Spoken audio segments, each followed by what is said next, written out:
It's Titan 49ers in week 15, a Locked On Podcast Network crossover. Niners fighting for seeding in the NFC playoffs. The Titans maybe fighting for a draft pick that they might have booted away last week. All that and more on today's Locked On 49ers, Locked On Titans crossover.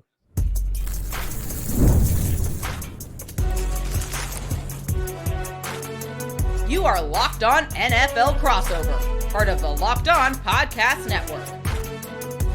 Your team every day. Welcome to another Locked On Podcast Network crossover episode. Brian Peacock here of Locked On 49ers with Tyler Rowland, Locked On Titans host. And we're going to break down this week 15 matchup between the Tennessee Titans and the San Francisco 49ers. This one going down at Levi's Stadium, 1:25 p.m. Pacific time start. Wherever you are in the world, plan accordingly to that Pacific time, because that's where I operate. I know, Tyler, you're operating in a different time zone, and it feels like at times that the Tennessee Titans are operating in a different time zone than the team they're playing with. But coming off a big one, and what is the big storyline right now out of Tennessee and the Titans with how this season is going for a 2-11 football team? Well, Brian, I'll tell you, I don't always control the narrative here in Titans land. And if I could, I would not have this be the biggest storyline. But the big storyline is Cam Ward was not happy after the Titans won. He was angry at the podium. You could tell by watching the presser that he was salty. He wasn't happy. And, you know, all the coaches have been asked about it now. Other players are being asked about it now. It's kind of one of those things where the media, the story was the football this week, but that's not fun to talk about for a lot of people who cover the team because they don't actually know anything about football. They're just good at writing, you know what I mean? So there had to, some story had to be drummed up, to be dramatic because, writing about how the Titans designed their run plan against Myles Garrett and blah, blah, blah, that's not going to get the clicks, so we got to talk about something dramatic, like the Titans won, but so you all aren't mad, but let's make you mad about this. So Cam Ward's attitude has kind of been the big storyline, but for me, and it ties into what I actually want to see on the field is, okay, you were upset that you didn't play well. The offense had moments of sluggish periods, even though you won. I would be upset about that too. Well, then go out and don't be upset about the way that you play. Play better in this game. And I think there are some things about San Francisco where I think there's the chance that Cam Ward could play better in this game. And we'll talk about the nuts and bolts of that. But it's been an up and down season for Cam Ward. Look at what he's dealing with if you really want to dive into the context of his best wide receivers. All three of his best targets on offense are fourth-round rookies. Going to be hard to do that. They're leading the league in sacks allowed. Going to be hard for a rookie quarterback to operate. And then the coaching staff on the offensive side of the ball is absolutely miserable. Like we were talking about, by far the worst offensive coaching you could get in the NFL. So you want to talk about the context there, but outside of that context, Cam Ward can play better than what he played the last 2 weeks, just his own responsibilities, doing his job. And I want to see him do that and then have a better attitude after the game because you did play better, maybe if you won. I had almost forgotten that there was already a firing involved with the Tennessee Titans this year because it happened so long ago. Felt like a different season ago when Brian Callahan was fired and Mike McCoy took over. And apparently that didn't fix any of the issues there. I would say not that it didn't fix anything. I think the Titans are a better football team overall. But when you talk about, and I'm talking to you, Brian, you have the best offensive coach in the NFL, in my opinion. And the 49ers were the example that Titans fans pointed to as Mac Jones out there.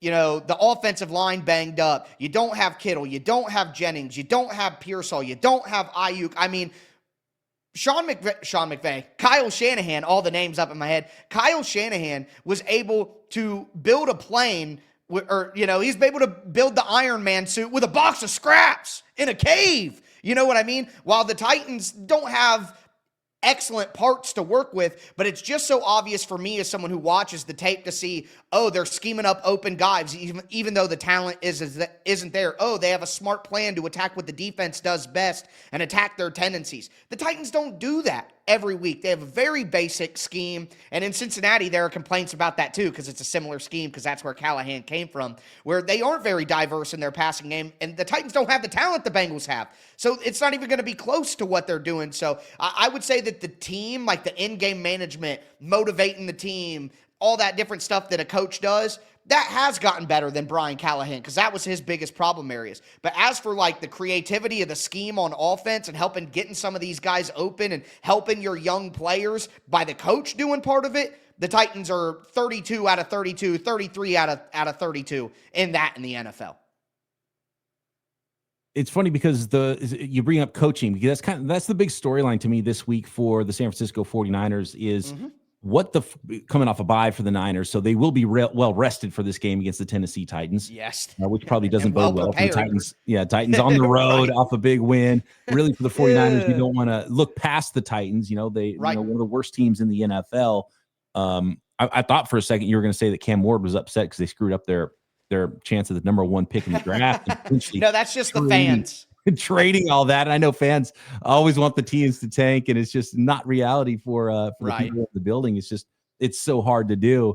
And, you might start to kiss goodbye those potential draft picks for a trade down if there's maybe only that one quarterback that's worth going number 1 overall, if you don't have the number 1 overall pick now. And obviously the Titans already have their quarterback. But the biggest, and I want to talk more about Cam Ward and the Titans running game, some of those things, but you mentioned the coaching, and I don't know why Kyle Shanahan's name isn't on Coach of the Year lists with what he's been able to do. There's no Bosa, no Fred Warner. He missed his quarterback for multiple weeks. Tight end George Kittle, heart and soul player of the football team. He was out for 5 weeks, and what they've been able to put together on both sides of the ball has been phenomenal to get this team to 9-4 right now, currently the 6th seed in the NFC, and even climbing from 7 to 6 while they were on a bye.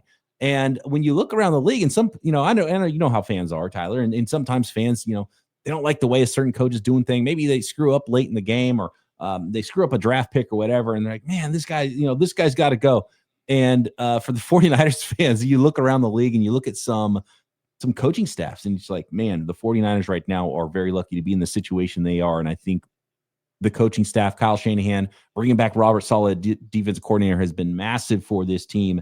And it's hard for me to picture a coach that deserves Coach of the Year more. And I know the 49ers don't have the most wins, but they've got a lot of wins. And what they've been able to do, I think his name should be at least on the short list, and he's probably number 1.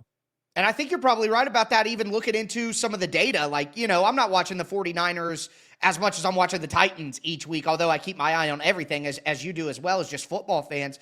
And the 49ers have not been able to run the ball with consistency. They are last in the NFL in sacks. Like, we're going to talk about some of this stuff here in a second. The fact that the 49ers are struggling in some of the areas that were so powerful for them when they were at their best, and they're still winning regardless in the division they're in with the Seahawks and the Rams. Again, I early in the season, before the season, I'm like, if things go bad in San Francisco, maybe sometimes we see it around the league where it's time for change. We know that the coach isn't a bad coach. We know that the team isn't a bad team, but sometimes it's just time for change. Like, we saw that work out as a win-win for Philly, right? Philly got 2 titles of their own. Andy Reid got 3 of his own. Like, everybody happy. So I was hoping maybe it'll just be time. If the 49ers have another down year, Brock Purdy got paid, doesn't look good, the roster's falling apart, the injuries start happening at the beginning of the year, and I'm like, it's all coming together. And then Kyle Shanahan literally does the exact opposite. He's so incredible that it keeps the team afloat and they're winning. What do you think the ceiling is for the 49ers this year? Because you're right, they're a team that's won a lot of games that, and I'm part of this too on Locked On NFL, the national conversation, like, they do not get talked about as a serious team this year. Do you think that they are a serious team, even with the injuries on defense? It's such a strange year that I think once you get into the tournament, it's anybody's game. And I could make the argument for any of these football teams that end up among the top 14 in the NFC and the AFC. And the way I've put it to 49ers fans is the 49ers could beat any team that's going to be in the NFC playoffs. And they've beat a couple of them already. They've already beaten who are probably the 2 best teams who are also in their division in the Seahawks and the Rams. Now, the Rams was a Thursday nighter. The Seahawks was week 1 when they were at full power. And so that'll look very different when they play them again in week 18. But it's hard for me to envision the 49ers going through everybody. So the 49ers could beat them all, but they could lose to all those teams too. I think that's how close it is. At this point for the 49ers, I think it's like, look, this has been a fun season. Enjoy the ride. Expectations is where you're going to start to get in trouble. Let's have fun. Let's see if you can go win some playoff games. That's kind of a fun place to be for a football team, quite frankly. I'm hoping the Titans could be in that spot maybe in a couple of years. It'd be fun. Maybe some playoff games. It looks really good it looks a lot different from different angles when you start looking at where football teams are right now. I want to talk about run games. I want to talk about EPA per play. I want to talk about the 49ers and the Titans and some key matchups Sunday next.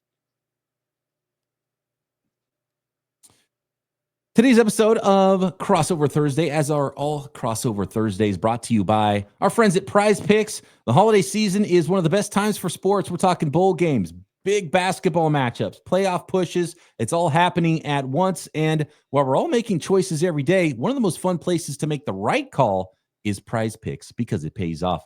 Prize Picks is the easiest way to get in on daily fantasy. Just pick more or less on at least 2-player projections, lock in your lineup, and you're in the game. It's simple, fast, and available in 45 states, including California, Texas, Florida, and Georgia. And how about the early payout feature? It's a great bonus, especially when your lineup starts strong. You may want to take the option of cashing out early, and stack feature lets you choose the same player up to 3 times in one lineup, say Christian McCaffery, for all the things he can do in a football game. So download the Prize Picks app today and use code Locked On NFL to get $50 in lineups after you play your first $5 lineup. That's code Locked On NFL to get $50 in lineups after you play your first $5 lineup.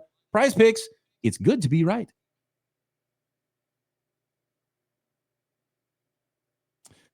Crossover Thursday, Brian Peacock of Locked On 49ers with Tyler Rowland of Locked On Titans, breaking down the Week 15 matchup between the Titans and the San Francisco 49ers. I do want to thank everybody for making Locked On 49ers and Locked On Titans your first listens of the day. And thank you for making Locked On the #1 sports podcast network. You already live your team every day. Now take it up a level and go ad-free. Join the Everydayer Club today and get Locked On 49ers and Locked On Titans with no interruptions, members-only Discord access, and more, all for just $5 a month or $50 if you want to go for the year and save a little bit.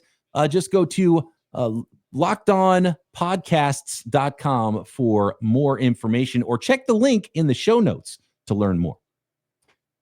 All right, Tyler. Let's break this thing down with the 49ers and the Titans. And one of the things that impressed me about the Tennessee Titans was the run game. And you mentioned where the 49ers are with their run game, and the EPA per play is not great for the 49ers run game. The pass game is a little bit better, but they're able to stay balanced on offense. And for Christian McCaffery, it's a volume play for him, how much he's involved in the game plan. And even though it's only 3.6, 3.7 yards per carry for Christian McCaffery this year, in some games less than that, he's been able to handle the workload and then give you extra value as a receiver. And he's been actually a lot more valuable, not just a little bit, a lot more valuable as a receiver than as a runner this year. So as long as Christian McCaffrey's healthy, the offense is going to go through him, even if they're not highly efficient in the run game. And obviously, when you have a rookie quarterback and you've spent first-round picks on offensive linemen, you know what the game plan is going to be for a team like the Titans. You want to protect your young quarterback, and usually a good running game does that. And we saw that for the Titans last week. So talk to me about the Titans run game. What's working with that group? Because I think it's one place the 49ers, when you lose your star linebacker, when you lose defensive linemen, you know, it's one place that you worry that the 49ers would not have an advantage against the Tennessee Titans, that they'd be able to run the football and keep this thing close. Well, you would wonder if last week against the Browns was a step forward for the Titans, where they rushed for 180 yards. Coming into the game, they were the worst rushing team in the entire NFL, averaging 80 rushing yards per game. So it is an area that has been a big weakness. And when we talked about, everybody, oh, you're making excuses for Cam Ward, add it to the list. No run game whatsoever. The worst run game in the entire NFL. And it is perplexing to me. The offensive line talent is not bad. That's why I come down to there is a major coaching issue happening here. And last week, they actually had a good offensive game plan for Myles Garrett using his aggressiveness against him. They wanted to fly him upfield and just box him out and then run underneath him or just run around him and have pullers out in front of him. The Browns do run a four-man front very often. The Jim Schwartz is a 4-3 base defense. And I know Robert Saleh, who I want to ask you some questions about Saleh at the end of the show after we're through the game, because Titans fans have their eye on him as a potential coaching candidate. But Saleh is a guy who likes his four-man fronts as well. He's more of a stock 4-3. I know teams play defense in nickel, so same base defenses, but I feel like we're swinging back the other way in the NFL now with all the heavy personnel on offense. We might get more base defense usage in the coming years. But regardless, a four-man front, there's less guys on the line of scrimmage. It allows guys to get free access to the second level. It allows guys, if you flatten the line of scrimmage with multiple tight ends, you have better access to down blocks where you have leverage on guys. I would imagine that the Titans' run game and some of the unique things that they used last week against the Browns and Myles Garrett, I would imagine they borrow some of that and keep it going against the 49ers, because you might get those similar wide fronts that you would see. So I honestly think more than most weeks, the Titans have an opportunity to keep that going. But admittedly, you know, they're the worst run team in the NFL by averages. So that's not a huge advantage the Titans have. But if the Titans are going to win, taking advantage of that against the 49ers is going to be something that they have to do. I'm just not using last week to make me feel confident that that can happen again. For the most part, they've been a bad run team, and I expect it to be bad more, you know? Yeah, it's interesting because even with last week's performance, the Titans are still 30th out of 32 teams in EPA per rush. The 49ers, not a lot better. Again, it's not an efficient run game right now for the 49ers. They're 25th in the NFL in EPA per rush. And if the Titans aren't able to run the ball, that's where you start to get into trouble, because now you have a young quarterback dropping back and teams can start to tee off. Now, the 49ers aren't the best pass rushing. Well, that's team. where I'm going next is okay. I'm looking at the 49ers, because the Titans have given up the most sacks in the NFL. That's been a big issue, is Cam Ward's constantly under duress, it feels like. Even last week against the Browns, they only give up one sack right before halftime. It's not a terrible thing, but Cam Ward was under pressure throughout the game. The 49ers don't blitz, the least blitzing team in the NFL, and they have the least amount of sacks, 16 in the NFL. If Cam Ward has time in the pocket, whether they run the ball or not, that at least gives the Titans a chance to be competitive. So I'm curious. The matchup I want to see is the Titans O-line against the San Francisco 49ers defensive line. Who is on that defensive line right now, and who should the Titans be worried about that, even though the numbers don't look good, could still make a big impact? Yeah, it's Bryce Huff. Bryce Huff is really the only guy left. A Robert Saleh guy. For the 49ers, yeah, and he's a rotational player. And he'll come in fresh on third downs, and he's that speed rusher, and he can go bend around the edge. He can create his own sacks.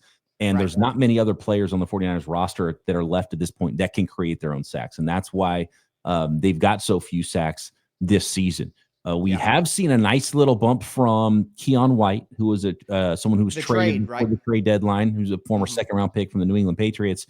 And, he's kind of replaced Mykel Williams, the first-rounder, who's done for the rest of the year due to an injury. And he's kind of been that big end, and he can move inside and move around. And he's provided a little bit of a pass rush. They brought in Cleveland Ferrell off the street, who's giving you a little bit. He got a sack last game, right? Yeah, he did. Yeah, he's got a couple sacks already in 3 weeks since he just was brought up off the street. Yeah. And so really they play the run on the way to the quarterback, and they want to be nasty, and they want to be physical up front. They want to be violent and all of those things. And Robert Saleh really doesn't like to blitz. And so if they don't get sacks, they don't get sacks, but they're going to try to show some sim pressures and maybe rush four, but maybe drop one of them and show something from somewhere else to try to create some of those advantages, but still have the right amount of people in coverage. And that's just the way that Robert Saleh runs his defense. But the big thing that he's changed is the run game. The 49ers weren't as good in the run game, even with Fred Warner and Nick Bosa out there. And then all of a sudden they just were 100% better this year against the run. So that's been phenomenal. And they got a rotation of defensive tackles, and I want to see more from Alfred Collins, the second rounder. CJ West has been as advertised as sort of a plugger, a nose defensive tackle in there that's hard to move and can handle some double teams. So really impressive what the 49ers defense has been able to do, even though they are undermanned this year. Yeah, I would say that is going to be a big place. I think it's 134 and a half rushing yards per game the 49ers allowed in their 4 losses this year. So looking at that offensive line against, the defensive front of San Francisco, whether it be the run or the pass, I think ultimately that will decide how close the game is. I think the 49ers are an experienced team coming off a bye, but if you don't want it to be tight, you don't want to have to worry or sweat it off, you're a 49ers fan, look no further than the run defense. If they let the Titans run a little bit, which they haven't been able to do all year, it should be enough to let the Titans be competitive. I agree. It all starts there. And then the 49ers will be able to have some fun on defense if they are able to stop the run first. Let's talk a little bit more about this one. Key matchups, how we think this one's going to go on Sunday with the 49ers and Tennessee Titans. Next. Today's episode is brought to you by Car Gurus. Car shopping should feel exciting, not confusing. And with Car Gurus, you get confidence you deserve because they cut through all the noise. So you can actually see the best deals on the cars you want, because when it comes to a big purchase, you deserve the best deal. And Car Gurus makes that whole process simple by giving you real information, real deal ratings, and more listings than anyone else, so you can shop the way you want. And you'll love being able to filter by everything: mileage, trim, features. So you're only seeing the cars that you actually fit what you need, and their price drop alerts are a lifesaver. You get notified the second a car you're watching becomes a better deal. Car Guru connects you to the trusted dealerships for a transparent and hassle-free buying process. With over 4 million listings, the most of any major online automotive marketplace, you'll always find the best deal. Shop the way you want with the tools, data, and unbiased deal ratings that make it easy. Buy or sell your next car today at cargurus.com. That's CarGurus, CarGurus.com, cargurus.com.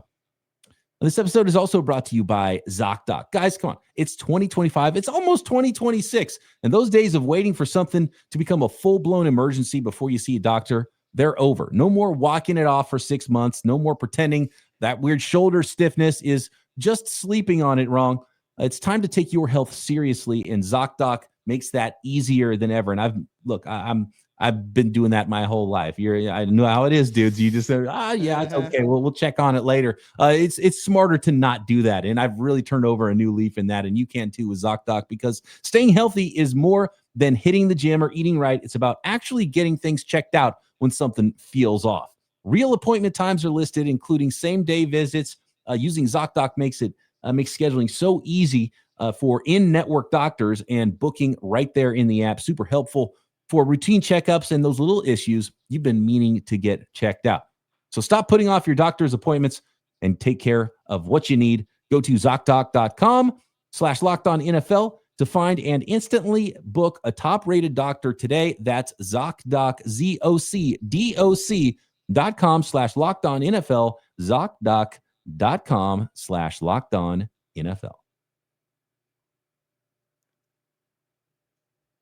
So talk to me about the Titans defense. The 49ers pass offense has been, as far as EPA per play goes, and look, a lot of people like to try to put the EPA on quarterbacks. It's not a quarterback stat. Team stat. Jimmy G, Mac Jones, Brock Purdy, all of them, they're always really good in EPA per play. Ryan Tannehill. Yeah, exactly. Especially in the passing game. Niners are 9th this year, which is actually as low as they've been, even though it's still obviously there's been some injuries. No Brandon Ayuk this year at wide receiver. Ricky Pearsall's been banged up. Most of the passing games run through running back and then tight end once George Kittle was back. But the Tennessee Titans all the way down to 31. So when you're 30 in the rush and 31 in the pass, you can see why things have not gone great for that Titans offense. But what about the pass rush of those Tennessee Titans, Tyler? And how are the guys on the back end coverage, especially those linebackers that Kyle Shanahan loves to put in a blender? So this is kind of crazy, but I thought that the Titans pass rush, and I was not alone. You looked at the talent on the roster. Their top 4 edge rushers going into the season were Arden Key, Draymond Jones, Femi Oladejo, Jihad Ward. That's got to be the worst pass rush group in the entire NFL. They traded Draymond Jones. Femi Oladejo, their second-round rookie's been on IR for 6 or 7 weeks, and somehow the pass rush got good. They're middle of the road in sacks at this point with 32. Over the last month or so of the season, they're top 10 in sacks. They're getting constant pressure. Denard Wilson, the Titans defensive coordinator, will get a job immediately after the Titans bring in a new coaching staff. Like, he is a good defensive coordinator. I don't know if he's so good like, Jesse Minter or Mike McDonald was, where he'll instantly get a head coaching job. It may take a couple more years for Denard Wilson, but he is high level. And it's like what you talk about with Robert Saleh. When you don't have that elite talent where you can just rush 4 nonstop and win, you got to get creative. And the Titans do a ton of simulated pressures. Kevin Winston, the rookie safety out of Penn State, is an awesome young player. He's blitzing like an edge rusher off the edge consistently. The Titans are bringing linebackers up the middle, dropping defensive ends, doing all that stuff. They're lining Jeffrey Simmons up as defensive end, looping him back inside to the A gap to try to get matchups and stuff. Jeffrey Simmons is the heart of the pass rush. Like, I've gone too far without saying his name. He is the best, full stop, the best interior defensive lineman in the NFL this year, period. No doubt, no questions. He is. So he's been great. The names won't catch your eye. You don't know anybody, but they found a way through, the sum's greater than the whole of the parts, I guess, to find a way to do it. And when you see Brock Purdy have a 30% drop in completion percentage when he's under pressure this year, when you see that San Francisco in their 4 losses has lost the turnover battle 9-1, like, it's clear what you have to do against San Francisco. You have to stop the run.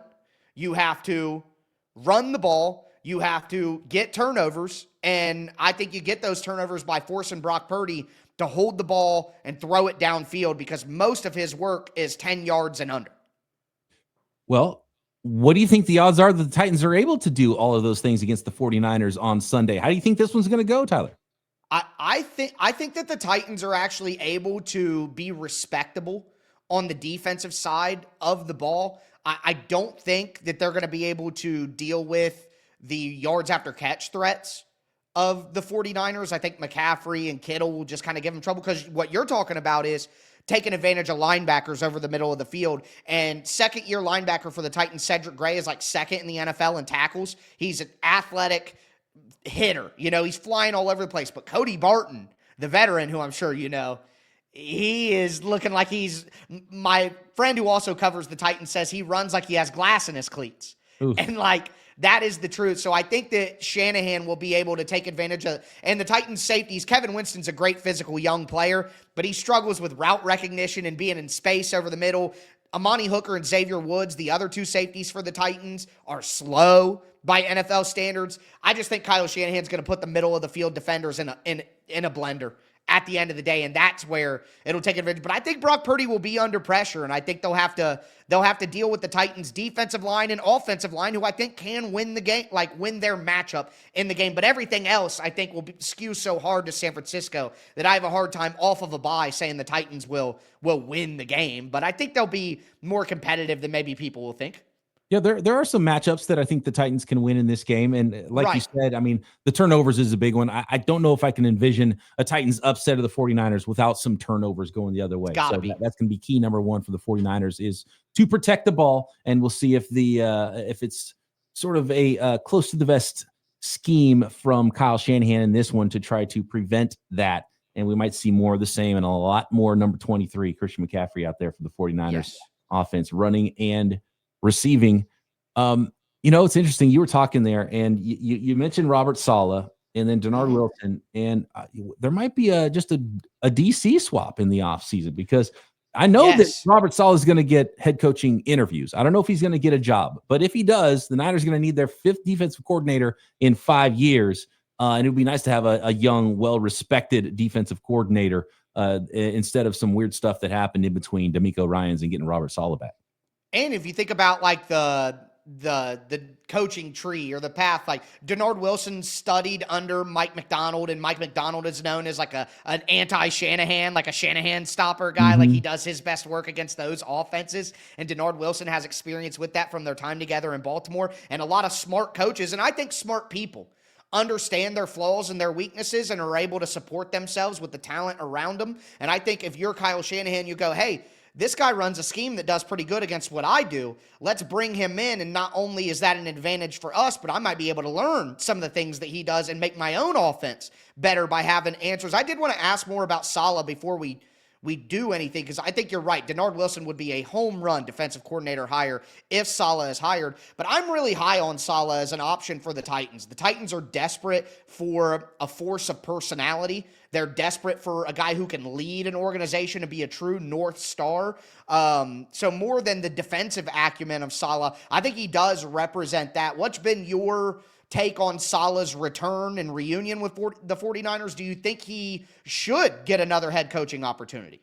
I think he should. And look, nobody succeeds in New York with the Jets. So I don't think I can put that all on Robert Saleh. And there's obviously some weird stuff going on. They got the quarterback thing all wrong. And people didn't see eye to eye. And then the GM gets fired and Saleh gets fired.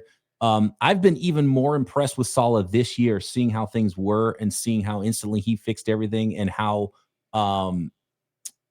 sound they are everywhere. With all the injuries too. And when he speaks, you believe him. He has that head coach thing where he talks and you shut up and you listen and you're like, yes, let's go. Whatever you just said, I agree 100%. And then a guy that I don't think is necessarily cut out to be a head coach, I could envision being a really nice offensive coordinator over there in Miami. And then maybe you pair a couple of ex-49ers coaches. I think Robert Saleh as head coach. And then you have Mike McDaniel, who is maybe better as a coordinator, not a head guy, and his quirkiness, and let him get in the lab and have fun on offense. That'd be a real nice pairing for a football team. And who knows, maybe the Titans. Yeah, well, Brian, I've been talking about the Mike McDaniel, Robert Saleh pairing for a couple of weeks now as a possibility. I'm less convinced that Mike McDaniel will be fired now after too many games all of a sudden. Yeah, and the Dolphins, they get a couple of wins here down the stretch that could be impressive against the Steelers. They play the Patriots again. I think he could save his job. But regardless of that, one of the big pulls for me with Saleh, and something that you haven't had to deal with in quite some time, is when you have a defensive-minded head coach, the big downside is replacing the offensive coordinator, because if you hit with the offensive coordinator, they're probably going to get hired to be a head coach somewhere else, and then you got to keep replacing them. And look at Nick Sirianni in Philly, who's had trouble with that, and DeMeco Ryans in Houston, who is going through that right now. And Dan Campbell, who may be an offensive Genesis guy, but dealing with replacing coordinators. Robert Saleh has access and relationships to the Kyle Shanahan tree. So if there's any defensive-minded head coach who has a better chance of constantly getting good offensive coordinators, it might be Robert Saleh. So that kind of adds to why I'm high on him as an option. I absolutely love it. 20. I'm going to go weird number, 22-10 49ers. And they are not going to cover that 12.5 point spread, which is the biggest of the week this week. Yeah, I'll go 24-13. I'll go a more conventional score, but I think the Titans get one touchdown on the board, a couple of field goals, and San Francisco kind of has a 8 point lead throughout to kind of feel comfortable with. Eddie Pinheiro, 49ers kicker, back off the injured list this week too, and he's been absolutely money. Eddie Dinero, they call him. All right. Thanks everybody for making Locked On 49ers and Locked On Titans your first listens of the day here on the Locked On Podcast Network. And thanks for making us the #1 sports podcast network. Not only can you find myself and Tyler on Locked On 49ers and Locked On Titans, but check out the national shows. Tyler on Locked On NFL and myself on the NFL Six Pack as well. So tune in and subscribe, and we'll be back next time right here on the Locked On Podcast Network.